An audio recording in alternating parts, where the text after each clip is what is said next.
मोदी जी खुदाई आजकल बड़ा हो रहा है देश में। जरा जितने बुद्धिस्ट साइट है और टेम्पल है, मंदिर है, जरा उनकी ठीक से जो कब्जा किया हुआ उसको तो छुड़वा दीजिए और जरा डीप खुदाई करवाइएगा, कहीं सबसे नीचे बौद्ध विहार न मिले। गलती से मेरे पास आ गया, वैसे जाना चाहिए था मोदी साहब के पास और भारत के एजुकेशन मिनिस्टर और फाइनेंस मिनिस्टर और राष्ट्रपति के पास जाना चाहिए। नई शिक्षा नीति पे इस बार सावधान थे, बाबा साहब को कोट नहीं किया हूं, लेकिन पहले से हम तैयारी करके बैठे थे कि बाबा साहब क्या बोले थे शिक्षा नीति को लेकर, वो हमारे जहन में जरूर रहना चाहिए। बॉम्बे लेजिस्लेटिव असेंबली का 12 मार्च 1927 का भाषण, रेफरेंस देता हूं, आप लोग देख लीजिएगा जाकर। हिंदी वाला जो खंड है वो पार्ट 3 पेज 55 से 61 तक है। शिक्षा कैसी होनी चाहिए इसी पर उसमें बात की गई। भारत के तमाम सामाजिक जो स्तरीकरण है, पढ़िए, बहुत दिलचस्प है, वो आपको बहुत काम आएगा काउंटर करने में, कुछ भारत सरकार की शिक्षा नीति को काउंटर कर रहे हैं। एक दो लाइन में पढ़ता हूं, वो कह रहे हैं कि छानबीन से मुझे पता लगा है कि आर्ट्स कॉलेज में जो खर्च किया जाता है उसका 36% 36% फीस से मिलता है, हाई स्कूल में 31% और मिडिल स्कूल में 21%। और कहते हैं कि सर मेरा निवेदन यह है कि ये शिक्षा का व्यवसायीकरण है, कमर्शियलाइजेशन ऑफ एजुकेशन। शिक्षा तो एक ऐसी चीज है जो सबको मिलनी चाहिए, यूनिवर्सल एजुकेशन की बात कर रहे हैं, सबको मिलनी चाहिए। शिक्षा विभाग ऐसा नहीं है जो इस आधार पर चलाया जाए कि जितना वह खर्च करता है उतना विद्यार्थियों से वसूला जाए। शिक्षा को सभी संभव उपायों से व्यापक रूप में सस्ता बनाया जाना चाहिए। अब बाबा साहब का आप नाम लेते हैं, आपने कहा था कि बाबा साहब की वजह से मैं यहां हूं, और आपकी शिक्षा नीति जो है बाबा साहब के सिद्धांतों के ठीक उलट है। इससे मेरी भावना भी आहत हुई, आपकी हुई कि नहीं? अरे आवाज नहीं आई, आपकी हुई कि नहीं हुई? तो ये बात, अगर शिक्षा को आप बर्बाद कर दीजिए तो आने वाली पीढ़ी के जड़ खोद दिया जाएगा। और नई शिक्षा नीति जो है ये सिर्फ छात्रों को प्रभावित नहीं कर रही।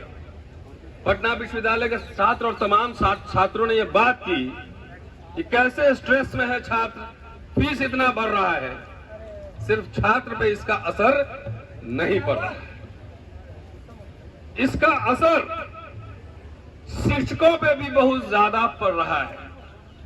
अगर विश्वास नहीं है तो एनसीआर के आसपास, एनसीआर में और कहीं भी भारत में, एनसीआर इसलिए कह रहा हूं कि भारत के संसद से 25 किलोमीटर के एरिया में जो प्राइवेट कॉलेजेस हैं वहां जाकर एक बार चेक कीजिए कि प्रोफेसर को तनख्वाह कितना मिल रहा है।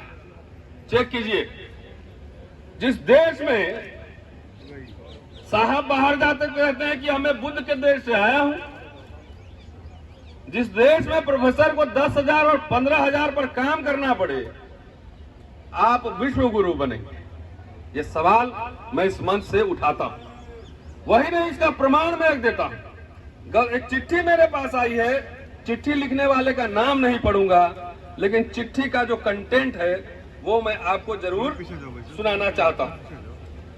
और वो एक शिक्षक पीएचडी, वो गलती से मेरे पास आ गया, वैसे जाना चाहिए था मोदी साहब के पास और भारत के एजुकेशन मिनिस्टर और फाइनेंस मिनिस्टर और राष्ट्रपति के पास जाना चाहिए। उस लेटर का कंटेंट आप सुन लीजिए, अब आपको समझ में आएगा कि आखिर हम किस दिशा में बढ़ रहे हैं, विश्व गुरु बनने जा रहे हैं कि क्या बनने जा रहे हैं।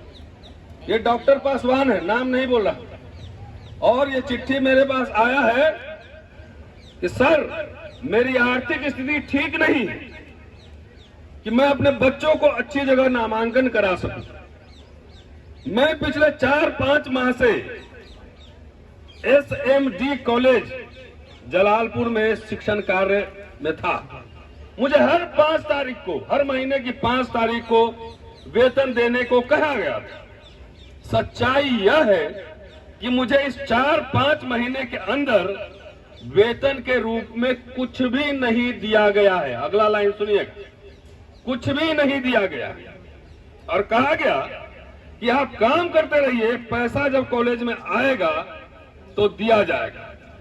तब मैं बोला कि ऐसी कोई बात नहीं हुई थी। 18,000 रुपए देने की बात हुई थी प्रति माह, पर मंथ। तब कॉलेज की तरफ से बोला गया, ये लाइन जरा सुनिएगा, कि जो व्यक्ति इस कॉलेज में आपको रखवाया था उसकी मृत्यु 1 महीना पहले हो गई। वही आपके बारे में जानते थे, आपको क्या कह रखा था मुझे कुछ पता नहीं। ये हमारे गृह राज्य बिहार का ही खत है। सर, यह कॉलेज मेरे घर से 25 किलोमीटर दूर है। आने जाने में 150 रुपए का पेट्रोल लग जाता है और कुछ पैसा कॉलेज से मिलने की उम्मीद नहीं। यही चिट्ठी पढ़ के बंद कर रहा हूं। नई शिक्षा नीति की व्याख्या बाद में। ये खाली चिट्ठी, ये चिट्ठी नहीं, ये घटना नहीं, ये संकेत है कि जिस विश्वविद्यालय, जिस कॉलेज में निजीकरण क्या होता है, इसका ये पूरा दस्तावेज। इसलिए मैंने इसको संभाल के रखा हुआ है। 150 रुपए का पेट्रोल लग जाता है और कुछ पैसा कॉलेज से मिलने की उम्मीद नहीं दिख रही। मैं मजबूर होकर इस कॉलेज को छोड़ दिया 1 महीने पहले और गांव में कोचिंग चलाता हूं। दुख की बात यह है सर, अपने बच्चों को अच्छे स्कूल में नामांकन नहीं करवा पा रहा हूं। बेटा 4.5 साल का है। यही चिंता मुझे परेशान करती कि अपने पुत्र को अच्छी शिक्षा नहीं दिला पा रहा और घर की आर्थिक स्थिति ठीक नहीं है। पिताजी बीमार रहते हैं। सर, आपके अम्बेडकरनामा से जो प्रसारित किया जाता है मैं उसे नियमित देखता हूं और शेयर करता हूं। इसलिए बोल रहा हूं, ये एक प्रोफेसर की दर्द भरी दास्तान है, पीएचडी स्कॉलर। यही हालत इस भारत में तमाम प्रोफेसरों को होने वाली है, जो दुनिया को तो शिक्षा देगा लेकिन अपने बेटे को उच्च शिक्षा नहीं दे सकता है। अल्टीमेटली चलते चलते मैं एक लाइन सिर्फ एनईपी, ये मैंने इशारा कर दिया है, एनईपी पे एक लाइन सिर्फ कह रहा हूं कि और कुछ नहीं। उसमें बार बार बल्लवी और तमाम बुद्धिस्ट विश्वविद्यालयों की बात हो रही। तो मोदी जी, खुदाई आजकल बड़ा हो रहा है देश में। जरा जितने बुद्धिस्ट साइट है और टेम्पल है, मंदिर है, जरा उनकी ठीक से जो कब्जा किया हुआ उसको तो छुड़वा दीजिए और जरा डीप खुदाई करवाइएगा, कहीं सबसे नीचे बौद्ध विहार न मिले। फिर से खुदाई करवाना, सीधा और सीधा। ये नई शिक्षा नीति वर्ण व्यवस्था है, 4 साल का कोर्स चतुर्वर्ण व्यवस्था है। शुक्रिया, और इसका विरोध लगातार होना चाहिए। शुक्रिया, थैंक यू। चैनल को लाइक, शेयर एंड सब्सक्राइब करें और बेल आइकन दबाना ना भूलें।